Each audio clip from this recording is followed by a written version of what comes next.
Cecilia, la única posibilidad de temas de vivienda. ¿La Serena el juego? ¿Tú vas a la Serena? Sí, bueno.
¿Se escucha? Buenos días a todos, a todas. Mi nombre es Beatriz Maturana Cosio, académica del INDI y de la FAO, y soy la investigadora responsable del proyecto Fondecyt que investiga la integración social y sustentabilidad medioambiental a través de 2 proyectos claves en Chile. El tema de la integración social ha adquirido relevancia en los últimos años, tomando un rol protagónico tanto en el discurso político y cotidiano como en las políticas públicas. Los proyectos de vivienda de integración social, por otra parte, comienzan a ejecutarse desde el 2006 en adelante, por lo que los primeros de estos, que son los que abordamos nosotros en nuestra investigación Fondecyt, ya cuentan con un grado de madurez que nos permite recoger resultados. A través de nuestra investigación Fondecyt hemos creado redes, tanto a nivel nacional como internacional, entre estas últimas con Australia, país donde hace ya algunas décadas atrás comenzaron a construirse proyectos de vivienda de integración social, lo que les permite a ellos recoger y aprender de las experiencias. Como parte de esta red y colaboración con instituciones australianas, hoy hemos invitado a la doctora Caroline Weissman, académica e investigadora en planificación urbana de la Universidad de Melbourne. Ella, Caroline, es coautora del libro Ciudades Seguras, Lineamientos para la Planificación, el Diseño y la Gestión. Autora también de Manual de Seguridad Comunitaria, Género y Prevención de la Violencia, y del libro Suburbio, Barriada, Aldea Urbana, Transformaciones de un Barrio de Toronto, en 1875-2002. Caroline es además editora principal de Construyendo Ciudades Inclusivas, Seguridad de las Mujeres y Derecho a la Ciudad. Entre muchos otros temas de su interés, y como conversábamos ayer, coincidimos también en el tema de los campos sustentables, Caroline investiga las implicaciones políticas de la planificación en la creación de ciudades habitables y equitativas. También intervenciones de planificación para incrementar la movilidad independiente de los niños y el desarrollo de herramientas de planificación participativa con mujeres, niños y personas con discapacidad. Como verán, hay muchos temas bastante amplios que Caroline está interesada y tiene curiosidad sobre ellos. En el último, sobre la planificación participativa con mujeres, este fue un tema en el que Caroline y yo nos acercamos hace un gran número de años atrás, cuando yo era su tutora en su asignatura. Caroline es miembro del Consejo de Mujeres y Ciudades y fue presidenta del proyecto Planificación para la Salud y Bienestar del Instituto de Planificación de Australia entre el 2004 y el 2006. Les pido entonces un aplauso para recibir a Caroline, que nos hablará sobre... Gracias.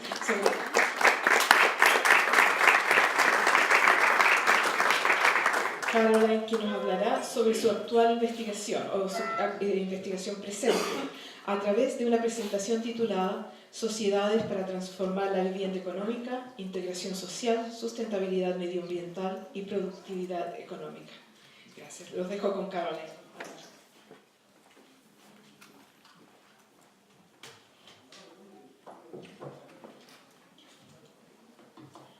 Thank you, Beatrice, and thank you everyone for coming today.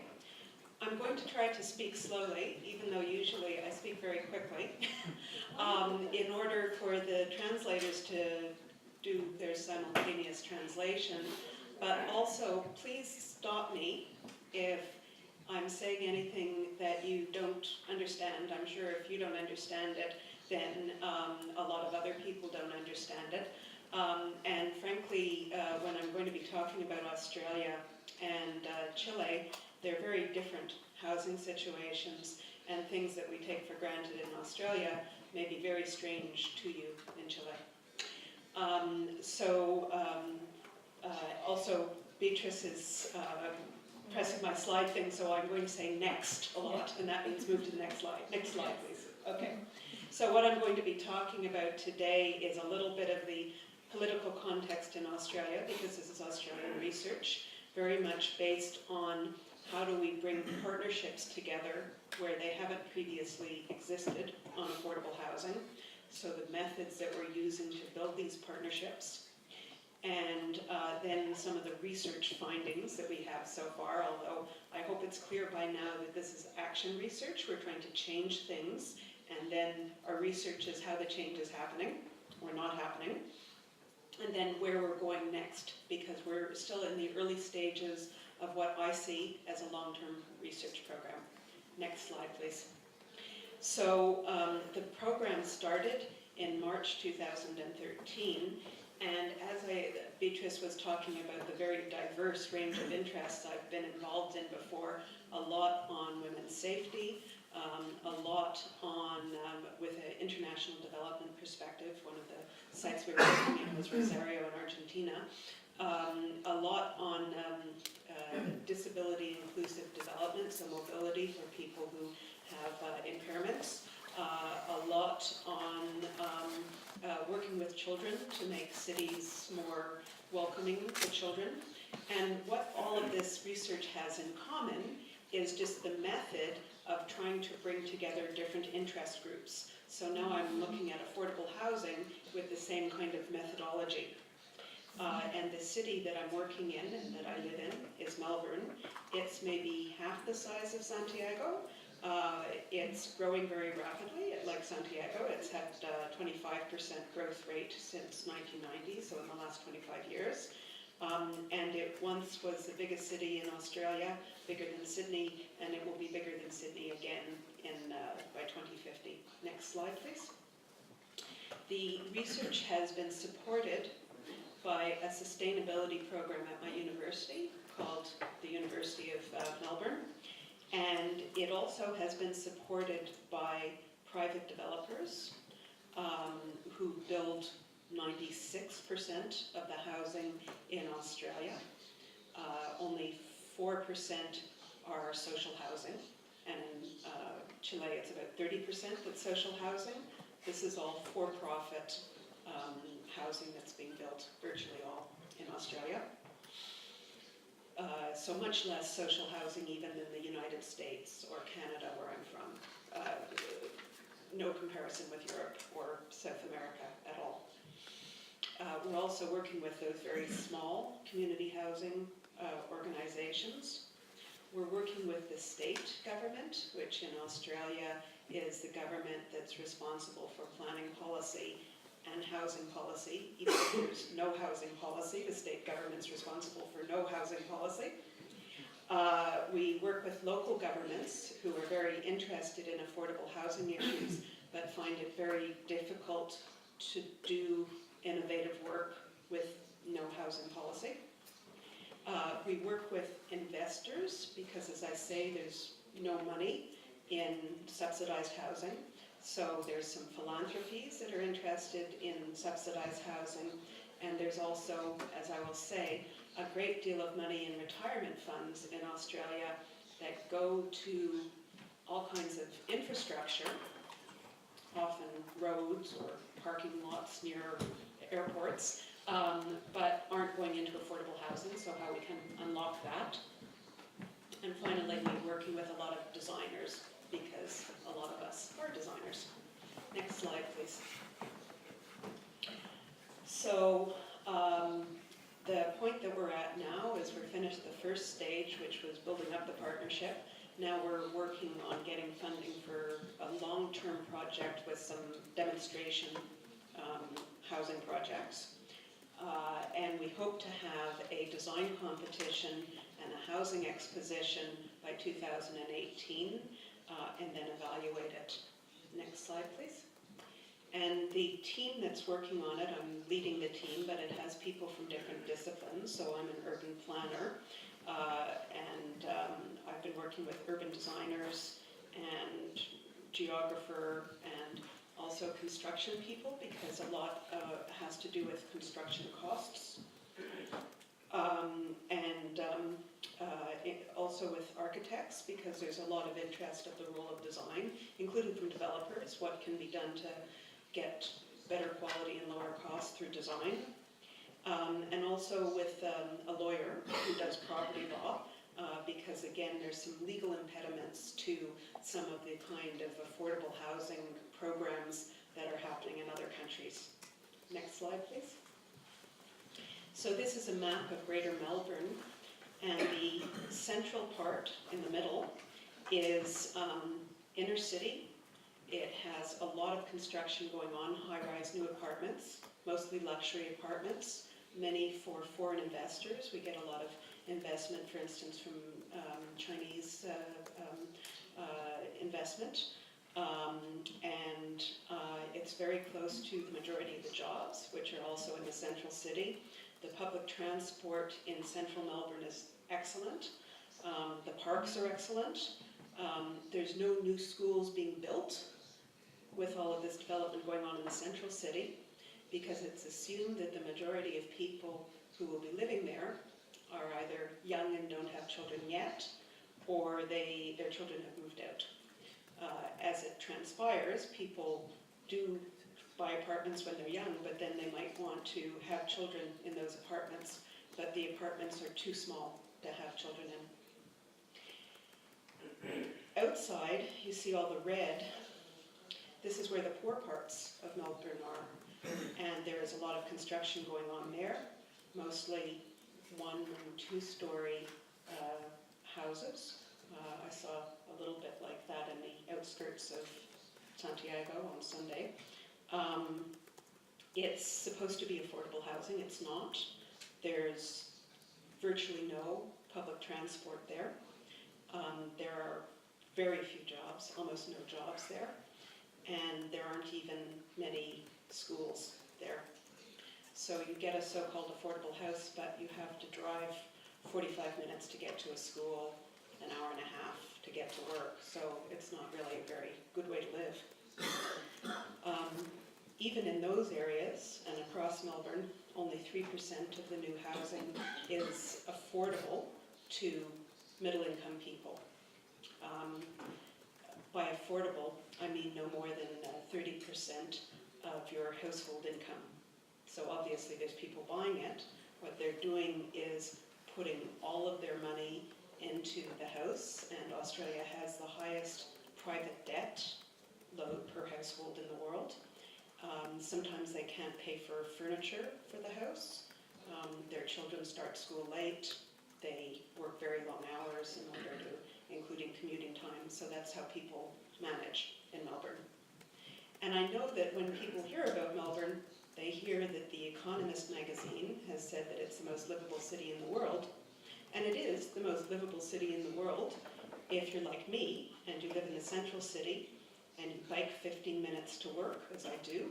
I never take public transport. And you have nice parks and nice schools, that's true. But if you live in the outer suburbs, it's not one of the more livable cities in the world, and it's certainly one of the least environmentally sustainable cities in the world. Next slide, please. Sometimes there's an argument in Australia that there's a unique Australian way of life, and that people want to live in single-family houses, and that's why we have the kind of city that we do.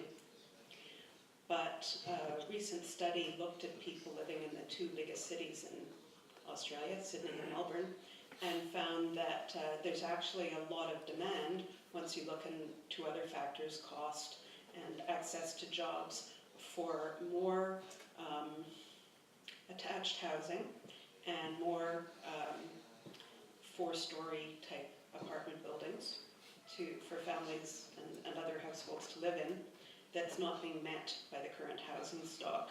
As you can see in Melbourne, the current housing stock is 3/4 detached housing. And even the new stock that's being built is great majority detached housing, but it's not necessarily what people want. Next slide. So what we call that is a market failure. It's private market housing, private markets failed. Why is that? So one of the problems is that there's been no consistent money from the Australian government for social housing. And there's also some mechanisms that I can't really get into because it would be incomprehensible, I think, for Chileans, that have made rental housing very expensive. For instance, any loss that you make on rental housing can be counted on your taxes, and so the Australian government is paying about $36 billion to individuals each year to have second properties, which they can basically charge what they want for. So it's sort of subsidizing people using housing as investment, as retirement savings. 12 years ago, the state government said that Melbourne isn't going to grow anymore in terms of its urban footprint. There is plenty of room for Melbourne to double in size without building more in the periphery. What happened in the 10 years after that was that the so-called growth boundary moved 4 times, so it's not a realistic growth boundary. And there's very few mechanisms, again, that certainly North American or European countries would take for granted, like inclusionary zoning. A certain proportion of new development needs to be affordable housing. That simply doesn't exist in Australia. There's 1 or 2 little examples, but it basically doesn't happen in Australia. And as I say, there's a cultural conservatism that's assumed in politics, but isn't necessarily the reality of people actually living there, that developers are building what people want. But it's at least not true in the research that I've done. Next slide, please. There is a great deal of research in Australia about why the problems are, but there's very little action happening because of that research. Almost every federal policy says there's an affordable housing problem. Certainly every state planning policy says there's an affordable housing problem. Local governments are starting to write about housing and saying that there's a problem, but they're not coming up with solutions. So there are planners who talk about how political regimes change through collaboration. And that's the experiment that we're trying in this project. How can we change the politics around affordable housing? And curiously, and again, probably unlike Chile, there's not that much public outcry, even though everybody knows that housing has become much less affordable. There isn't a huge political movement about it, partly because a very high proportion, 1 in 6 people have a second property. Even if they can't afford the first property, they have a second property, so they're very interested in keeping those mechanisms in place. And partly because what happens is that anxiety about housing gets displaced into other issues. So public transport, the need for public transport in the suburbs is a big political issue. In fact, I think it's going to decide the election that's happening in 2 weeks in Victoria, the state that I live in. There's a lot of anxiety, which you may have heard about immigration and particularly about refugees. So the notion that we can barely cope with the number of people who live in Australia, we can't have one more person. So it sort of works itself out in other political ways.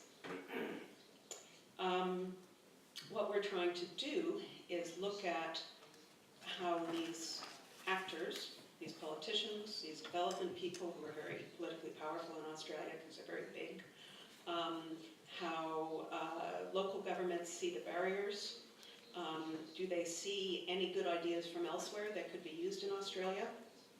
And what sort of agreements would each be willing to make to get more affordable housing?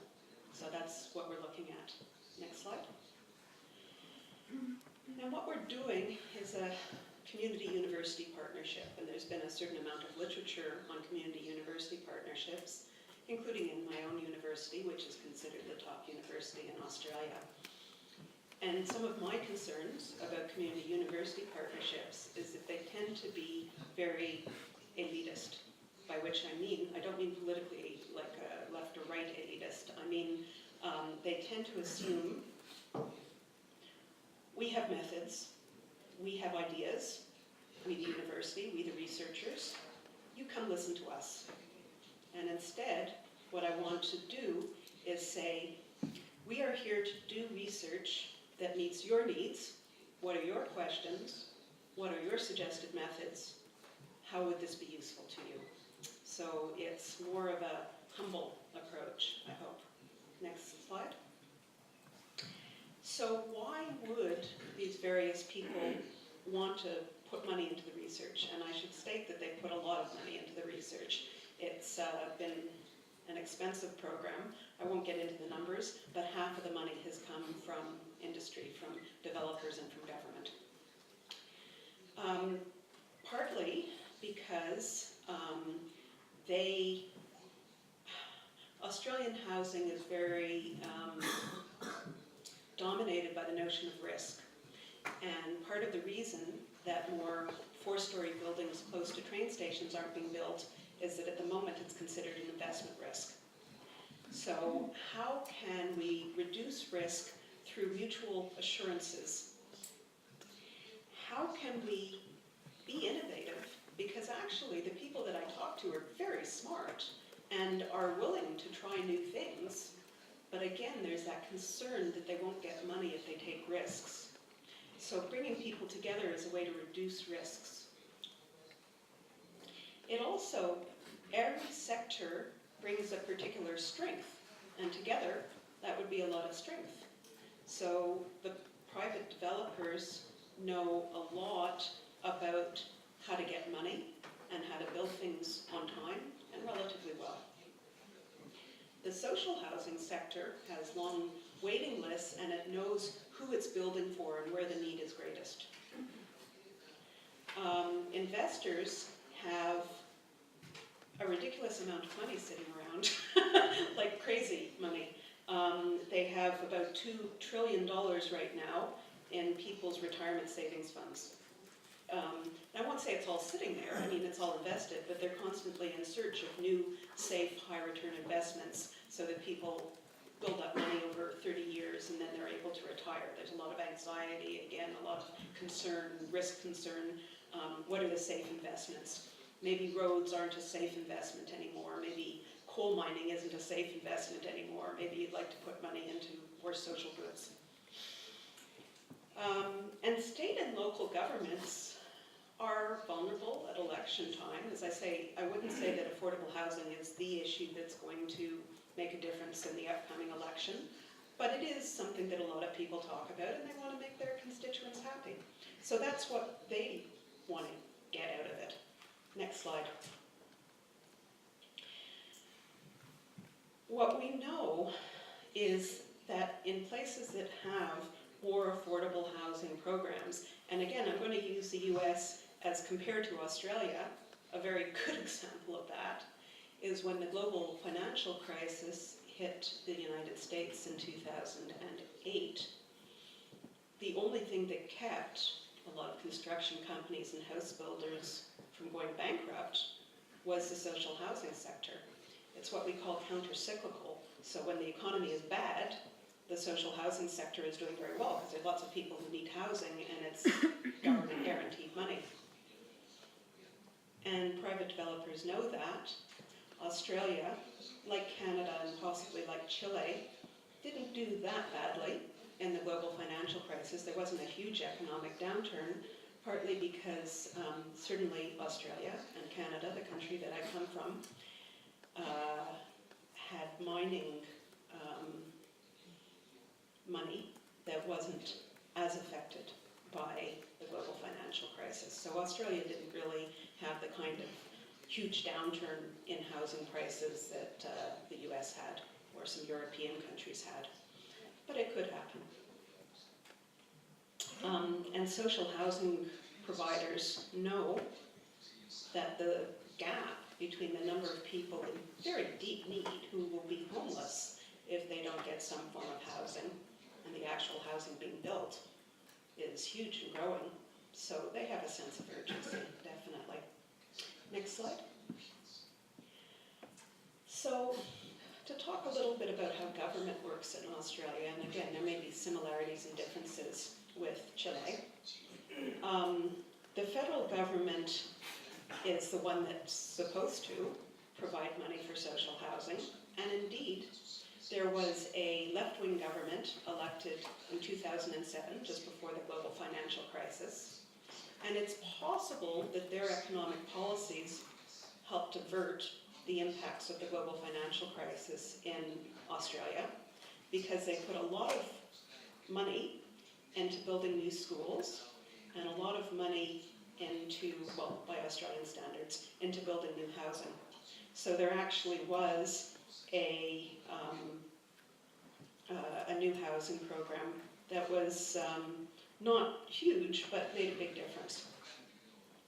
But now Australia has elected a very right-wing government, a government that, almost unique in the world, denies the reality of climate change, for instance. And that money has stopped. At the state level, there's also a very conservative government at the moment. And even when there was a left-leaning government, as I say, they said that they would do something about housing affordability and also about sprawl, but they didn't. At the local government, they vary, of course. There's 31 or 36, depending on what you consider the boundaries, in metropolitan Melbourne. And the 4 million people who live in Melbourne, it's divided amongst more than 30 local governments. Many of them are very progressive. A lot of my graduates work for local government. They want to try new things. But they have opposition from two sources. One is that the federal government, the state government won't allow them to try anything new. And one is that some local residents are very opposed to any kind of intensification. So even if a 3-story building is opposed, they call it a high-rise building. And you know, there's 1,000 signature petitions against it. So they do face pressure from both sides. The local communities in some cases, particularly rich areas, and also from the senior levels of government. Next slide. So, as I say, one of the big sources of potential funding isn't directly through the government, but through retirement savings, which is bigger than philanthropic savings. Also possibly through foreign investment, because a lot of countries in Asia want to put money in Australia because it's seen as a very politically stable place. But if we were to focus on money that Australians are saving towards their retirement, it's $2 trillion now, but with the aging of Australian population, it will be $7 trillion very soon, in 2028. And the money needs to go somewhere, and sometimes it goes outside Australia, which is fine. In fact, it funds affordable housing in the US, but there needs to be some sort of mechanism to allow them to make, like individual investors through investment companies, to make relatively stable and secure investments in affordable housing. Next slide. So now I'm going to talk a little bit about our methods, now that I've talked a bit about the political context, which, as I say, is very, very depressing, I think. So what are we doing about these things? We started off, as all research projects do, with a literature review.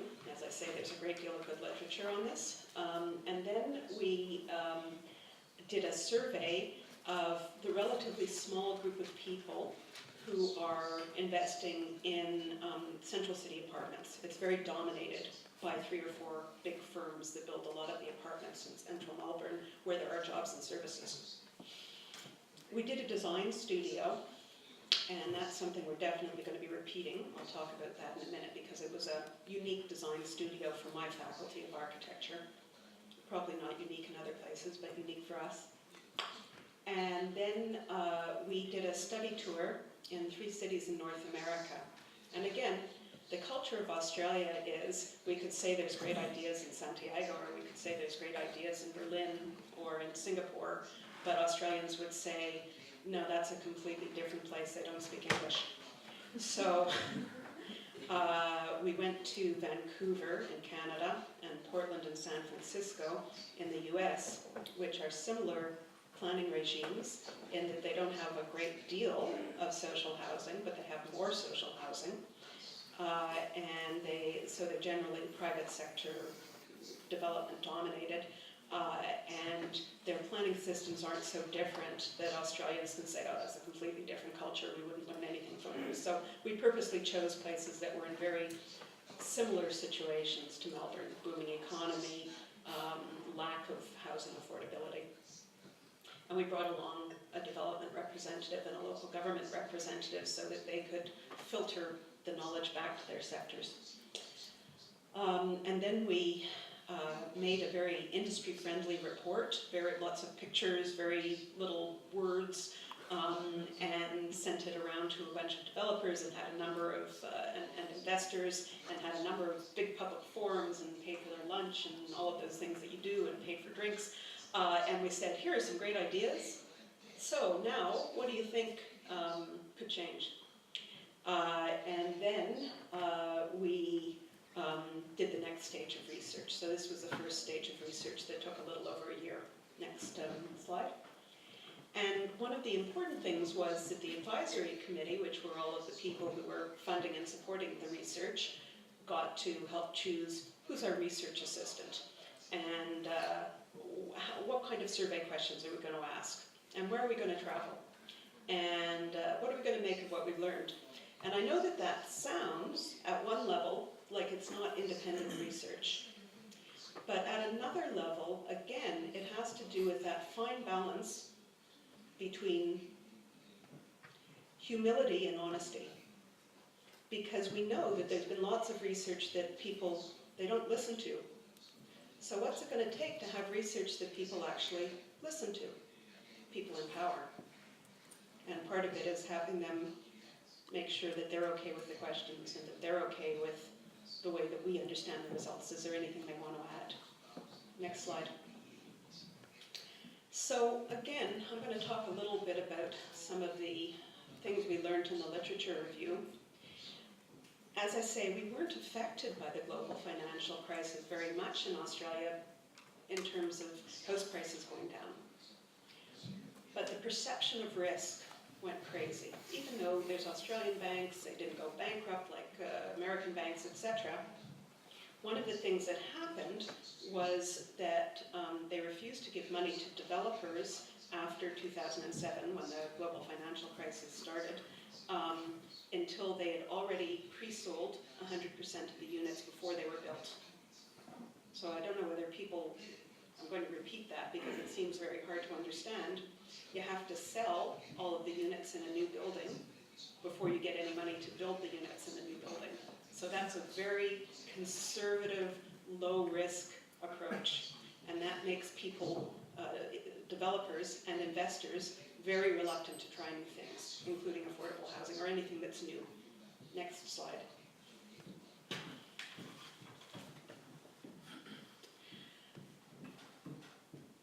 What happened 12 to 20 years ago in Australia is that all of the big cities, not just Melbourne, but Sydney and Perth and Brisbane, all of the biggest cities in Australia, where 75% of the population lives, they all said, we don't want to have sprawl anymore, we don't want to spread out into the outer suburbs, it's good agricultural land, etc. It had a very perverse effect on house prices, because the decision, the political decision was made, or the planning decision was made, to allow high-rise buildings, particularly in the central area, just downtown. Unfortunately, when the zoning changed to allow these high-rise buildings, no one thought to do the basic thing that most places do, which is to tax any increase in value as the zoning changes. So what we have is a huge incentive for big developers who can afford to set up the whole deal before they get any financing to build. So in 1993, before this rhetoric of intensification, the 20 largest developers in Australia built 10% of new apartments. And this is 10 years ago. It had changed to 25% of new apartments were being built only by 20 developers. Now it's even further concentrated. Unfortunately, the study hasn't been done, but it's 4 or 5 developers who are building about 50% of the apartments in central Melbourne, and they're making very good profits, but no one else can get in. No smaller actors, no smaller developers can get in. Next slide. One of the things that happens in central Melbourne is Melbourne has 9 universities and 2 very big universities downtown, a bit like, the University of Chile and the Catholic University. And because of all of the small apartments that are being built, students represent 42% of the central Melbourne population. Mostly international students from Asia whose parents can afford to buy a unit, partly for investment and partly so their children can live there as they go to university. 40% of the architecture faculty at my university are international students, mostly from China. What that means is that developers can frankly get away with a lot of very bad design that they wouldn't be able to otherwise. Because if you're a student and you're going to live in an apartment for 3 years while you do your degree, and then you're going to sell it on or move out, you don't necessarily need that much space. But if you want to stay there and eventually raise a family there, you can't do that in a 50 square meter apartment, which is what's being built.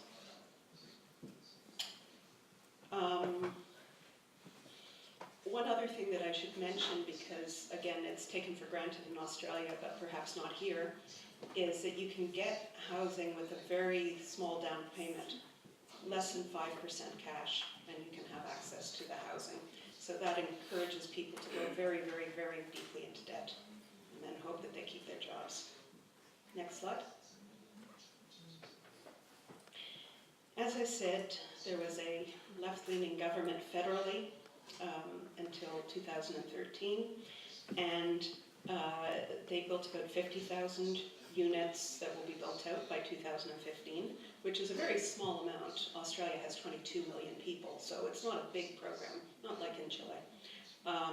But at least there's now a viable community housing sector where before there was public housing, private housing, and nothing in between. These are non-profit housing providers. The other thing that's been happening is that state governments have been trying to get rid of their public housing because it's too expensive to maintain, and they basically give it to community organizations to run because it's not economically viable for governments to run anymore.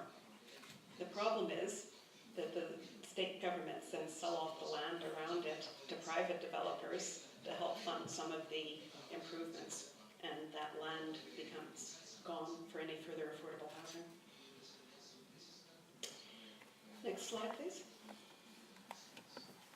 So what is the philosophy? When you ask governments, as I do, state government, well, how are you going to get housing affordability? You know, it's a big problem. They essentially say, well, you know, what people want is a new house in the outer suburbs, and that's what we're building. And in some cases they say, well, you know, communities, they'll never agree to this kind of housing, so they put all the housing downtown, where agricultural land is, and very little in the majority of the city. It's gotten to the point in Australia where there's a huge hidden subsidy to homeownership. $43 billion in subsidies to homeowners, mostly through that mechanism that I talked about, where any loss that you have on your house can be counted as a tax credit. It's very bizarre. Next slide. Another thing that the state planning department says is it's too complicated for developers, it's too hard. We've got to make it very easy for them to build, and we'll get affordable housing that way. And any measure to include inclusionary zoning, or even what I would consider a positive reinforcement, so density bonusing, you allow a couple of additional stories if there's affordable housing. We're having housing targets for local government, or even development charges that are used towards affordable housing. That's considered not politically viable. Next slide. And as I say, there's increasing concerns about the design, particularly of some of the downtown apartments that are being built. There's no windows in some bedrooms. The kitchens are very tiny. There's no storage space. And these are things that, you know, in New York City, which was the first city to have lots of people living in apartments, were dealt with in the late 19th century. In many ways, we need a tenement law like the one that was passed in 1897 in New York City, in Melbourne right now. And as I say, one of the irritating things, and I've done a lot of work with kids living downtown, is that there's no need for schools, no need for playground, no need for childcare in the central city, because no way will these students ever have children. No way will these people working downtown never have children. And if they have children, they can move a 2-hour commute away. But obviously a lot of people want to stay in the central city when they have children. Next slide.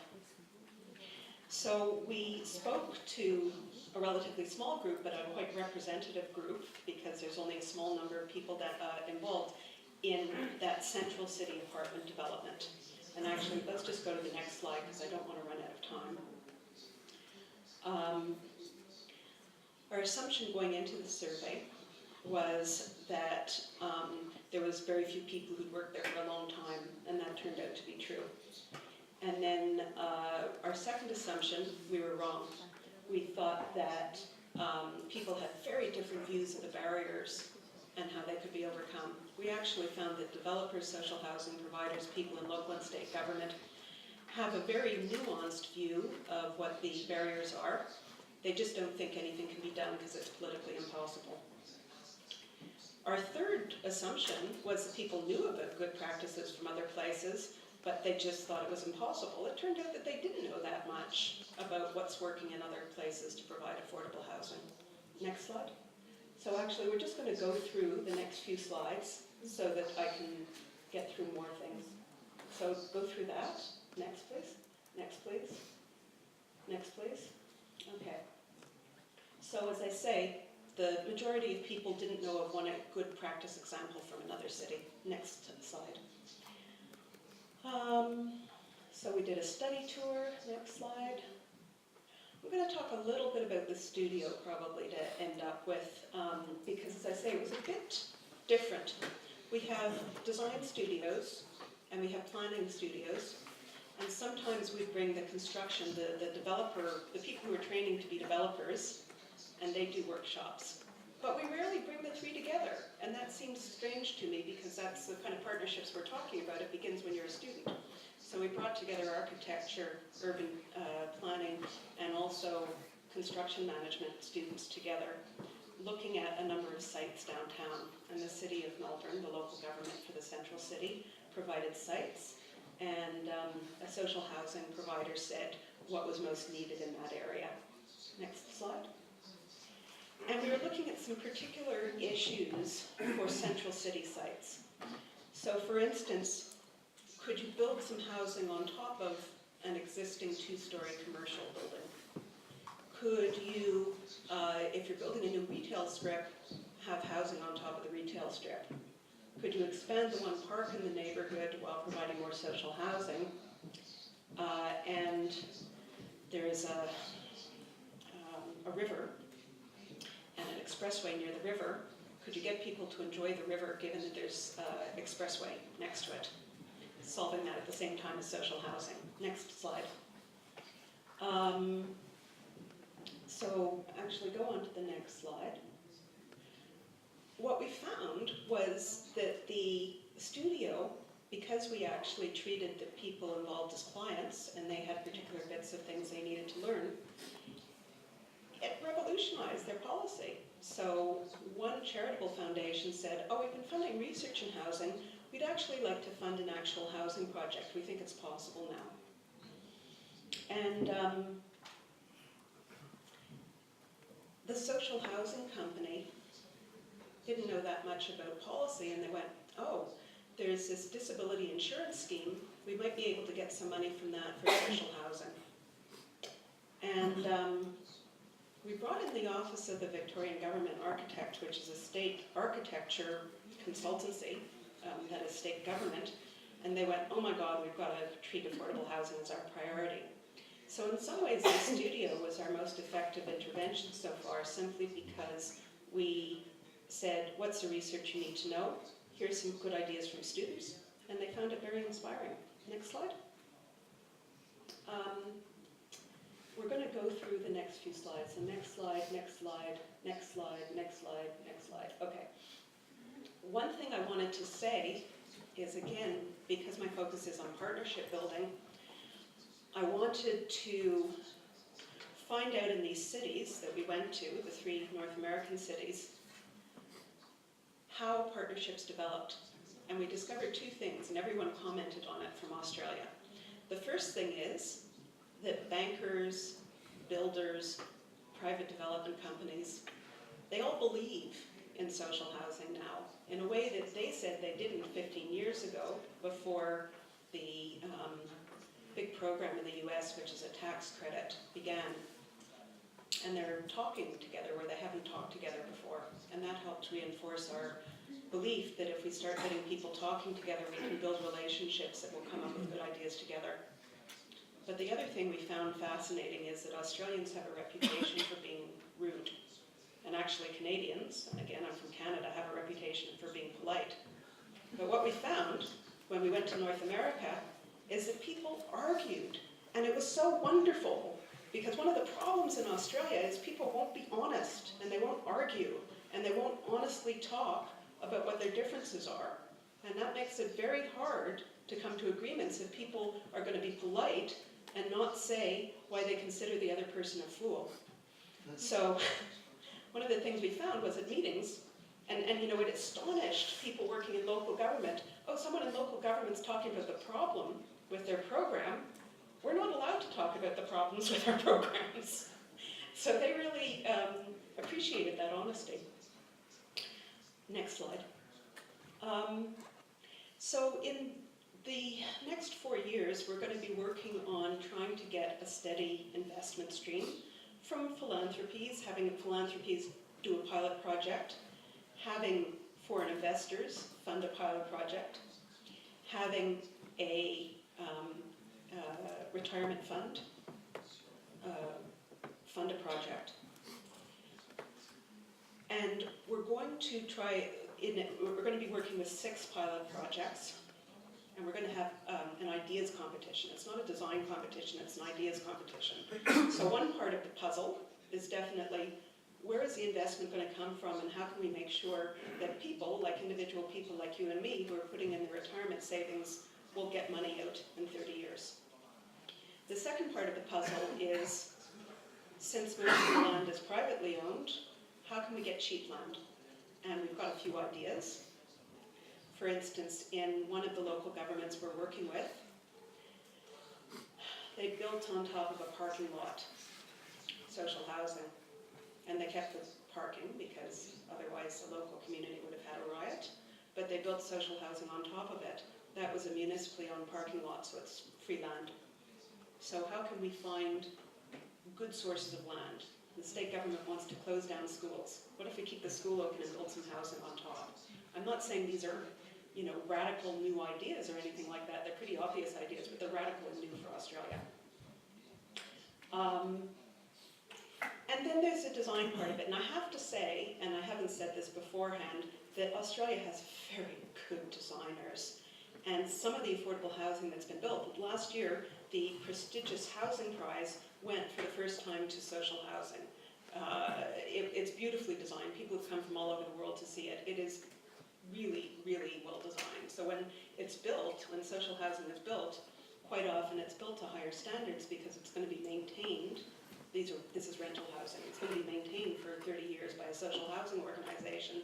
They don't want to spend a lot of money for heating costs or cooling costs. They don't want to spend a lot of money for, you know, it should be water efficient, energy efficient, etc. So it's actually creating some good design. And the design competition is going to be international and based on 6 sites. And our work for the next year is to come up with the agreements that will release the 6 sites we have in mind, or the 6 kinds of sites we have in mind. One's going to be probably above or next to a train station, just to give another example.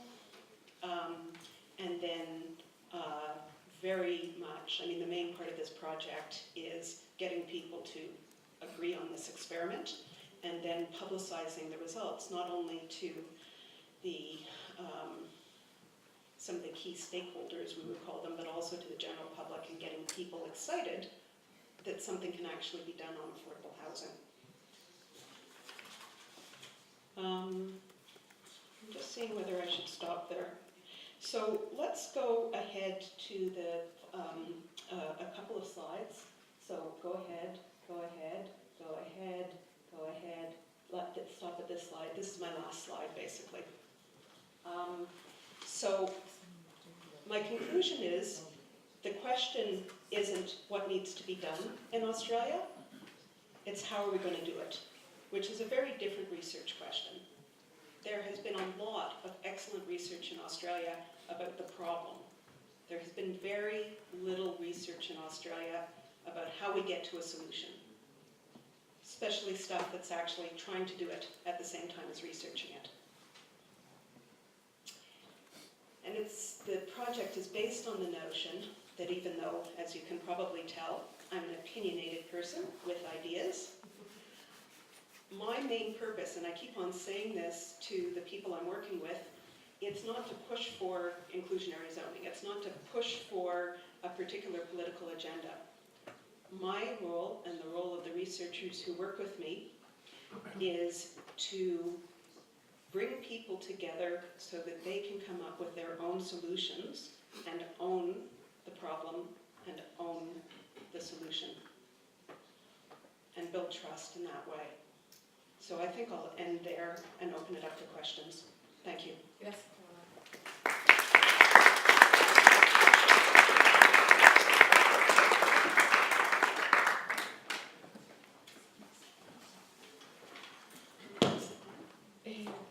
Si prefieres.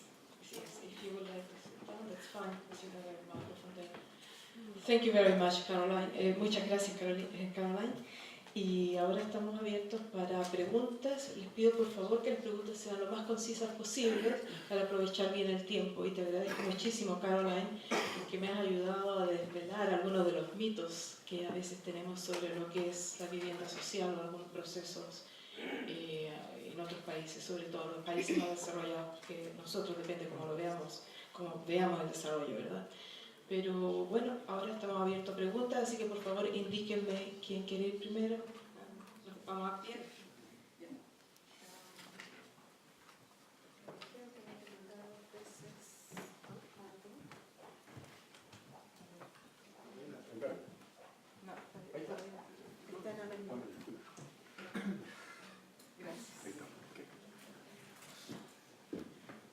Hello, many thanks for your presentation.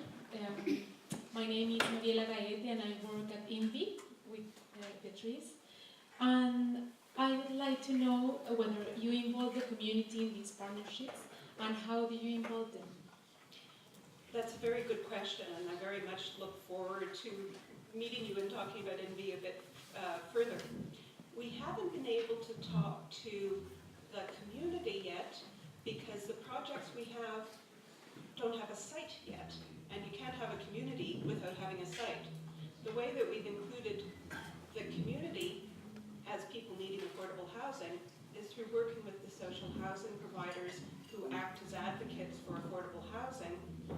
But once we have the 6 sites, we'll be working with the community in terms of setting the parameters and judging the student design studios as well as the ideas competition. So that's the way that we plan on involving the community once we have actual demonstration projects. Thank you. Gracias, Mariela.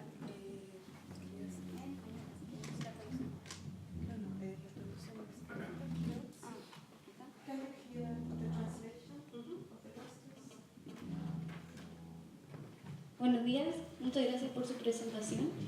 Mi pregunta tiene que ver con la vivienda mixta y quería saber si en verdad los proyectos están considerando vivienda mixta para grupos de clases bajas y clases medias.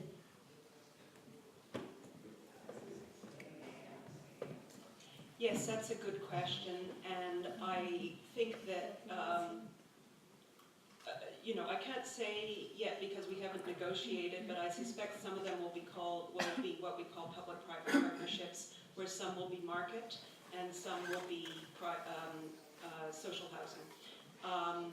There are a few examples of that in Melbourne already, where there is a common management company that arranges for the sale or rental of the market units and also the leasing agreements of the social housing.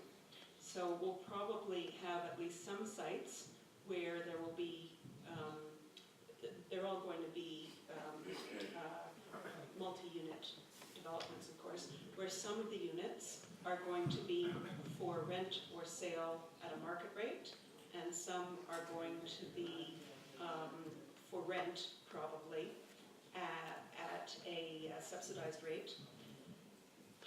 We would like to look at opportunities for affordable homeownership development, but we have a legal hurdle, which is that in US, where you have, or in Canada, you have things called community land trusts. So you're, the social housing provider or the government retains the ownership of the land, and the unit itself is cheaper when you buy it, but then it's also cheaper when you sell it on, because it's very important for us not just to build housing that gets, the first time it's sold it's no longer affordable, but to maintain that affordability for 20 or 30 or 40 years. And at the moment, in Australia, we don't have the legal capacity to create that community land trust.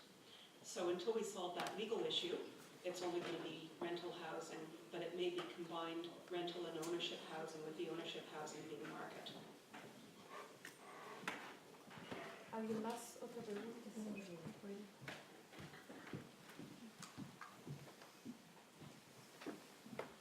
Hola, mi nombre es Claudia Castillo, soy del Ministerio de Vivienda. Quería preguntar cuál es la disposición de las personas que habitan las zonas centrales y en la que se quieren disponer estos proyectos, colocar estos proyectos, para aceptar la vivienda social, y por otro lado, cuál es la disposición de los desarrolladores para ejecutar estos proyectos.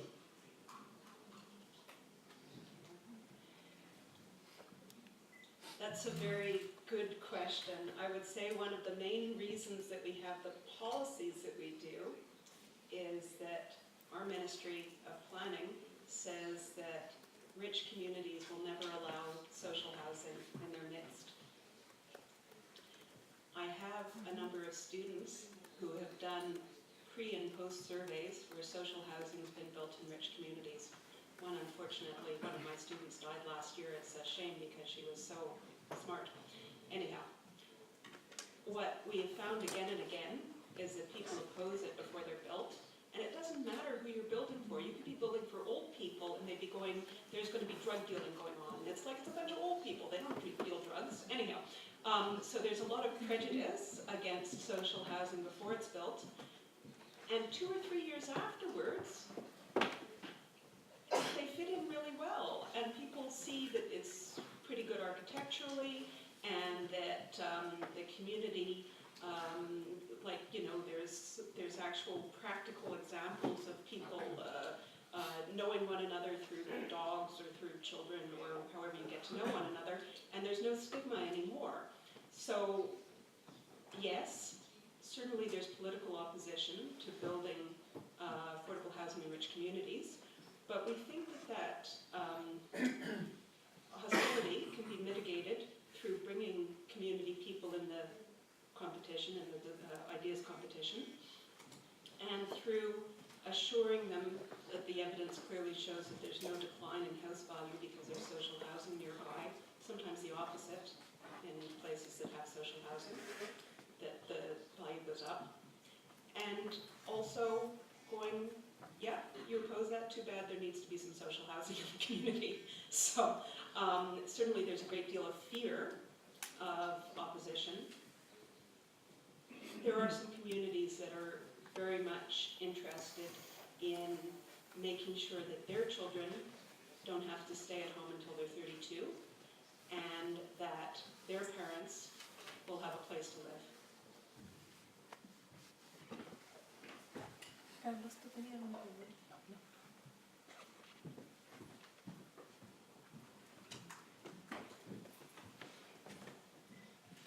Hi, I'm Javier, I'm a faculty here. It's a question about housing deficits. Most countries in which they are replacing the traditional public housing schemes to social mix projects. They're experiencing social housing deficits because they cannot replace the unit that they are demolishing, in the case that they are demolishing, or because they are just building a few public housing units in these social mix developments. So my question is, how are you dealing with these deficits, or if you have, if any, housing deficits for public housing? There's a huge housing deficit, but there has been for so long that it's almost taken for granted. So I know this isn't a huge slide here, but if you see, even from the starting point of the 1990s, when the social housing was almost keeping pace with the population growth, the blue line at the top is the projected increase in demand for social housing, and the red line is provision of social housing. You'll see there's a slight increase in 2012, which is when the properties that were developed under the previous federal government came online. It can be addressed. It's a political barrier. And yes, in the case of the social housing redevelopments, There is no net loss of social housing units, but there is certainly no net gain, let alone enough of a gain in social housing to make up for the vastly increased need for social housing. Are we looking at it? Yes, we're looking at it. All we can do at this point, because of the politics of Australia, is show that it can be done. We don't have the belief that this project can single-handedly, although it's called transforming housing, that we can single-handedly change the neglect of social housing, which has essentially occurred in Australia for the entire history of its housing policy. What we are hoping is that we can demonstrate how easy it would be to fix a problem, if they chose to fix a problem.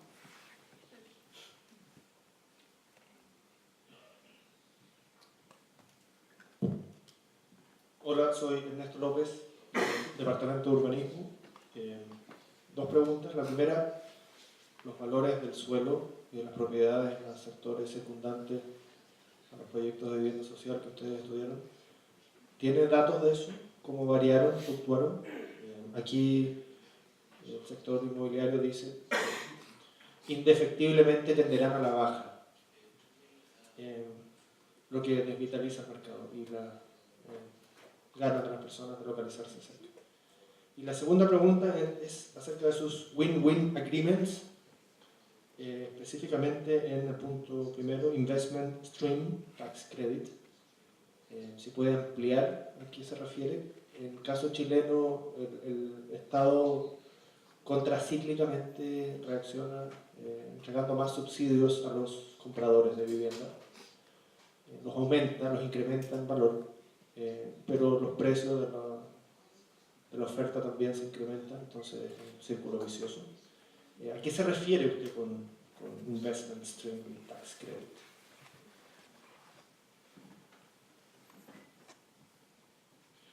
In answer to your first question, there have been before-after studies of social housing, and there isn't a single occasion where new social housing has made the prices lower. And in most cases, it has had no impact, or if anything, a positive impact on house prices.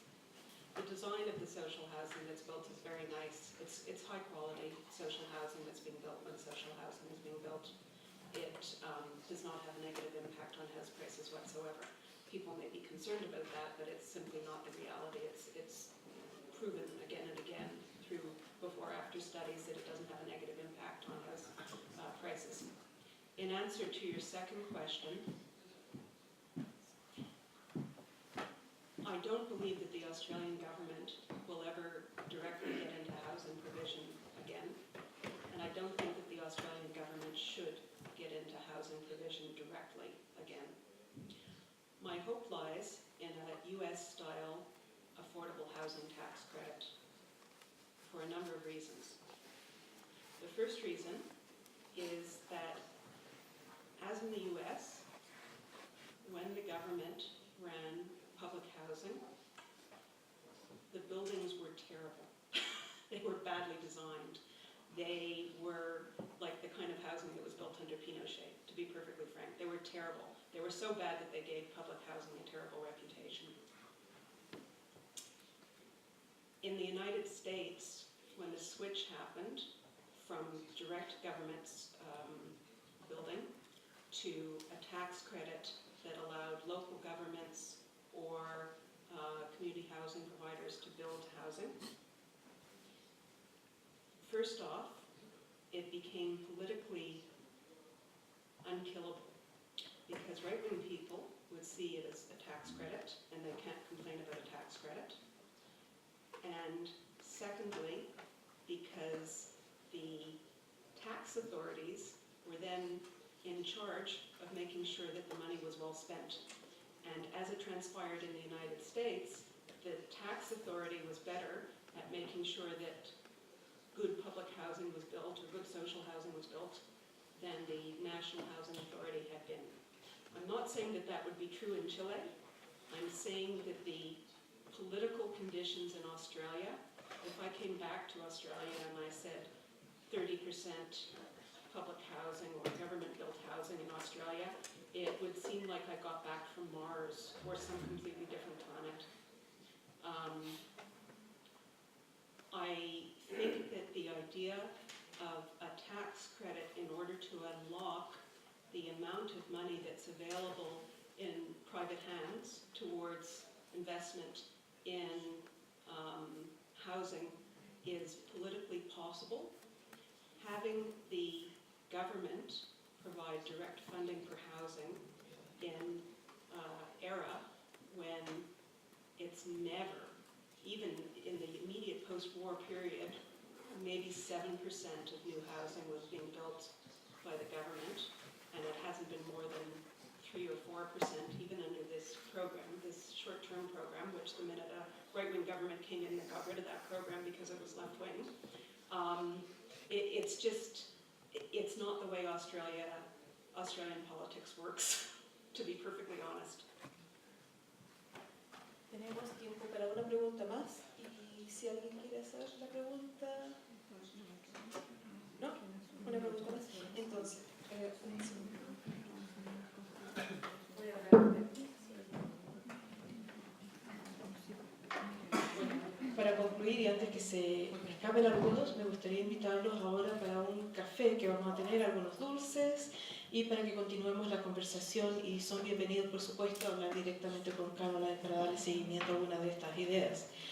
Yo creo que Caroline nos ha ayudado a revisar, a entender la complejidad de lo que significa la vivienda social, ya sea en Australia o en Chile, y me ha ayudado a mí para justificar a veces mi optimismo cuando estoy acá, viniendo de un país como Australia, donde hay muchas cosas buenas, pero hay muchas complejidades y dificultades también. Y si hay algo que aprecio aquí es que por lo menos el diálogo, universidad, academia, políticos y todo eso, de alguna forma se esté dando. Entonces, a veces soy quizás excesivamente optimista, pero quiero mantenerme ahí.